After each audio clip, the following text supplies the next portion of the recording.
السلام علیکم دوستو، آج آپ کے سامنے ایسا بیان لایا ہوں جس سے سن کر آپ کا ایمان تازہ ہو۔ یہ لفظ بہت اہم ہے، تذکرہ، ذکرہ، تذکیر، فذکر بالقرآن، کیا معنی ہے اس کے؟ یاد دہانی صحیح ترین ترجمہ ہے، یاد دہانی۔ ایک ہے کسی کو کچھ سکھانا، نئی بات سکھانا، ایک ہے یاد دہانی۔ اسے ایک چیز معلوم تھی، کوئی بھول گیا، یاد کرانا۔ جیسے آپ کے کسی دوست نے آپ کو بہت قیمتی قلم دیا تھا، آپ نے اسے بہت سنبھال کر اپنے ٹرنک میں رکھ دیا۔ اب سال ہا سال ہو گئے، نہ دوست سے ملاقات، نہ وہ یاد۔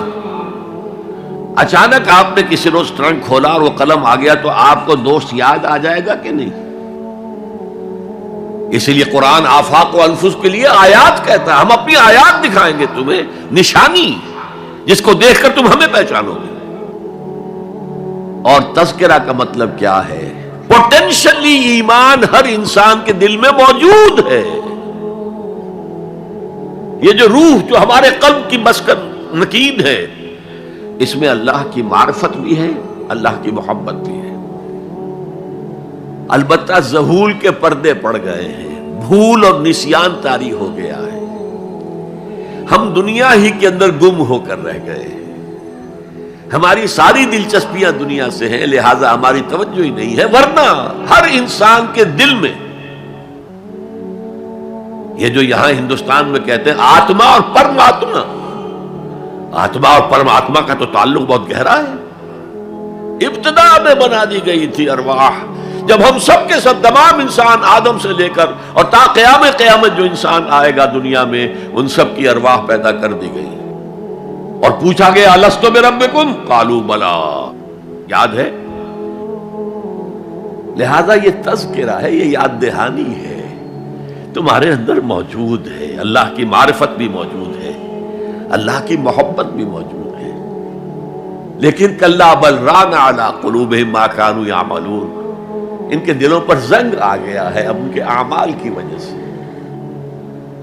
شیشہ جو ہے وہ زنگ آلود ہو گیا۔ حضور نے فرمایا ان هذه القلوب لتصدع كما يصدع الحديد اذا اصابه الماء، ان دلوں پر بھی زنگ آ جاتا ہے جیسے کہ لوہے کے اوپر پانی پڑتا رہے تو اس کو زنگ آ جاتا ہے۔ پوچھا گیا فما جلاؤها یا رسول اللہ، اے اللہ کے رسول، ہماری تلواروں کو زنگ لگتا ہے، ہم پالش کرتے ہیں، سیکل کرتے ہیں، وہ پھر چمک اٹھتے ہیں، تو دل پر اگر زنگ آ جائے تو اس کا علاج کیا ہے؟ دو چیزیں فرمائی، کثرت و ذکر الموت و تلاوت القرآن، دو کام کرو کثرت سے، موت کو یاد رکھو، یہاں رہنا نہیں ہے، جانا ہے، یہ ہمارا گھر نہیں ہے، یہ ہماری منزل نہیں ہے، ہمارا اصل گھر جو حضور نے فرمایا انما الدنیا خلقت لکم وانتم خلقتم للآخرہ، یہ دنیا تمہارے لیے بنائی گئی، تم آخرت کے لیے بنائے گئے ہو۔ اسی لیے حضور نے فرمایا کن فی الدنیا کانک غریب وعابر السبیل، دنیا میں ایسے رہو جیسے راہ چلتے مسافر ہو یا اجنبی ہو۔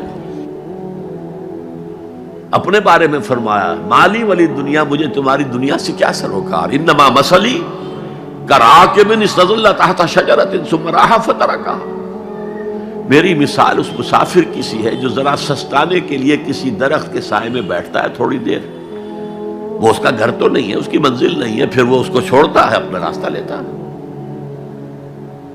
یہ اگر ہمارا تصور قائم ہو جائے، کلا انہا تذکرہ، اب اس کے بعد جو الفاظ آئے فی صحف مکرمۃ مرفوعۃ مطہرۃ بایدی سفرۃ کرام بررہ، یہ جو قرآن ہے، جو تذکرہ ہے، یہ بڑے ہی انتہائی پاکیزہ صحیفوں میں ہے، فی صحف مکرمۃ، بڑے باعزت، مرفوعۃ مطہرۃ، مرفوع بلند اور انتہائی پاک، بے ایدی سفرۃ، یہ کن کے ہاتھوں میں ہے؟ لکھنے والے وہ فرشتے، بے ایدی سفرۃ کرام بررہ، جو نہایت باعزت ہے، بہت وفادار ہے اللہ کے۔ یعنی اصل قرآن کہاں ہے؟ لوح محفوظ میں ہے، اصل قرآن کہاں ہے؟ ابھی اگلی جو پڑھیں گے ہم، کتاب مکنون، چھپی ہوئی کتاب کے اندر ہے۔ اصل قرآن کہاں ہے؟ وَإِنَّهَا لَفِي أُمِّ الْكِتَابِ لَدَيْنَا لَعَلِيٌّ عَظِيمٌ، یہ تو اس ام الکتاب میں جو ہمارے پاس ہے، بہت بلند ہے اور بہت عظمت والا ہے۔